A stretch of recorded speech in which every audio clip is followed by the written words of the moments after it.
Have you ever ended a completely uneventful day feeling as exhausted as if you'd just run a marathon? If the answer is yes, this video is for you. Your brain might be working very differently than you think. And it has a name. The moment they walk into a room, within 3 seconds, they know something is wrong. There's no raised voice, no visible drama, but their brain has already run a full scan, a missed glance, a smile that arrived half a second too late, a sentence that sounded normal but felt hollow inside. Most people call this a superpower, a gift. But those who actually live it know the truth. This sharp awareness is a trap with no off switch. Their minds simply don't shut down at the end of the day. They can't experience a moment and let it go. They take it home, replay it over and over, break it into pieces, turn a tiny silence into an entire universe of theories. In other words, they overthink. If you know someone like this, or if you are someone like this, you already know it's not a good thing. Today we're looking at the psychology of chronically over-aware people and how they can quiet the chaotic noise in their minds. To understand why some people struggle this way, psychology divides it into 2 parts. The first is innate wiring. Built on what science calls a highly sensitive person, HSP, based on something called sensory processing sensitivity. Their nervous system comes out of the factory as an ultrafine filter, examining everything at a resolution most people never experience. The second part isn't innate. It's armor-earned and shaped by circumstance. Neuroscience calls this hypervigilance. And it usually emerges in childhood, in a home where the adult's moods change like the weather. That child can't afford to stay innocent. They learn to listen for the sound of tires in the driveway to figure out if their father is coming home, drunk or sober. They learn to gauge how angry their mother will be that night by the force of a slammed cabinet door. No one taught them this. Their amygdala keeps firing the same message over and over. It's not safe here, keep scanning, until scanning stops being a task and becomes an identity. Years later, as adults, they look back and blame themselves. Why do I overthink everything so much? Something must be wrong with me. But nothing is wrong with them. They carry an intelligence built by survival, and the shield that once protected them has now fused to their skin. So how does this shield actually show up once they enter adult life? The first symptom is living permanently in analysis mode. For most people, a conversation is just a conversation. For them, it's a machine constantly running in the background. Their boss sends a Slack message at 4 p.m. Swing by my desk for a minute later. And for someone else, that's just a scheduling note. For them, it's a chaotic event.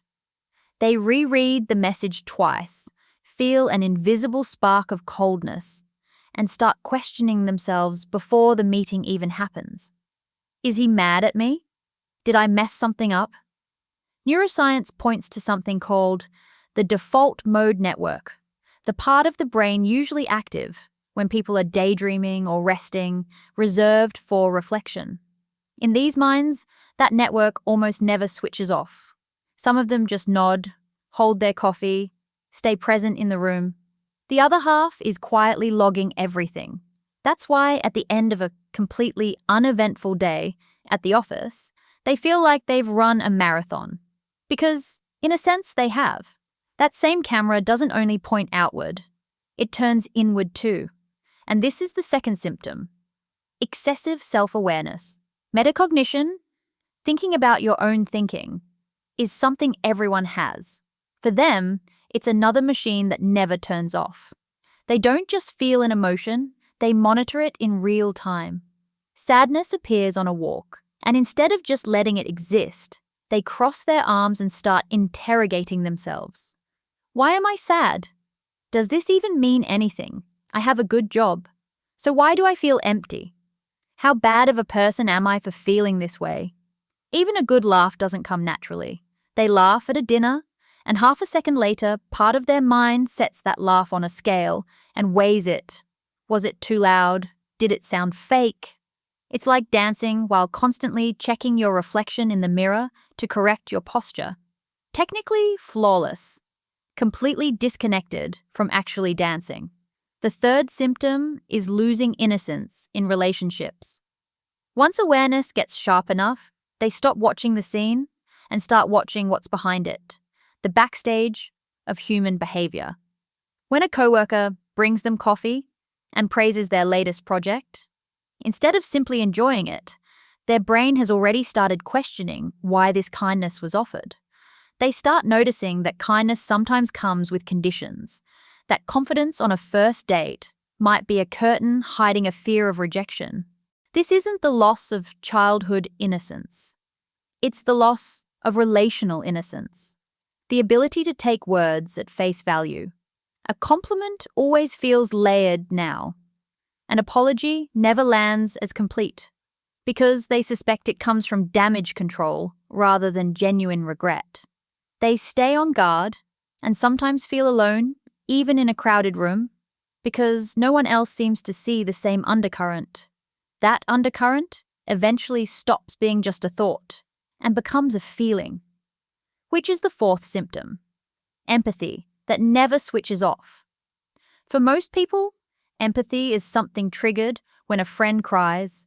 For them, it's a permanent state. They walk into a room where no one has said a word and still feel the tension between two co-workers sitting across from each other. This connects to mirror neurons, the same circuitry that lets us feel a spark of someone else's emotion just by watching them. For most people, it's a spark. For them, it's full absorption. A stranger's nervous foot tapping next to them on the bus speeds up their own heartbeat. A friend mentions their divorce, and that pain sits in their chest for days after they get home. As a result, they become everyone's unofficial emotional regulator. The person who instinctively softens their voice and finds the right words to calm a room. People love spending time with them because they feel deeply understood. What no one notices is that the person doing all that understanding rarely receives the same in return. Eventually, all of this settles into the body. And that's the fifth symptom, awareness turning into physical anxiety. Interoception, the brain's ability to sense what's happening inside the body, runs into overdrive in these people. A cup of espresso speeds up the heart rate, which for most people just feels like alertness. For them, the brain flags it as an emergency. Heart's racing, that means danger.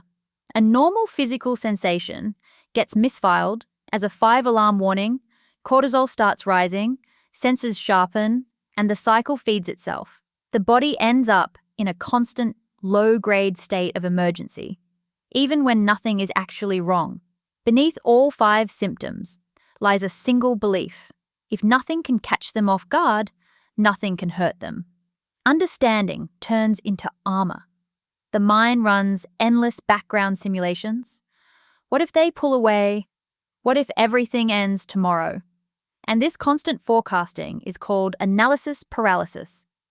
While trying to get ahead of the pain, they quietly step outside their own lives, managing it like a high-stakes crisis instead of actually living inside it. So what actually helps? Shutting down awareness isn't the answer. You can't ask someone with perfect vision to see the world as a blur. The goal isn't less awareness. The goal is learning that they don't have to carry everything that awareness picks up. First principle: not every silence is a hidden message. A late reply to a text usually just means someone is tired, not distant. A coworker who walks by without smiling probably just has a headache, not a grudge. Learning to stop personalizing every gap is the first real relief. Second principle: not every emotion that surfaces needs to be solved. When anxiety appears, instead of digging into its cause, it helps to notice it by saying, "My heart is racing, this is just physical," and let it pass without letting it spiral into a mental loop. The third principle is the quietest but the hardest to learn.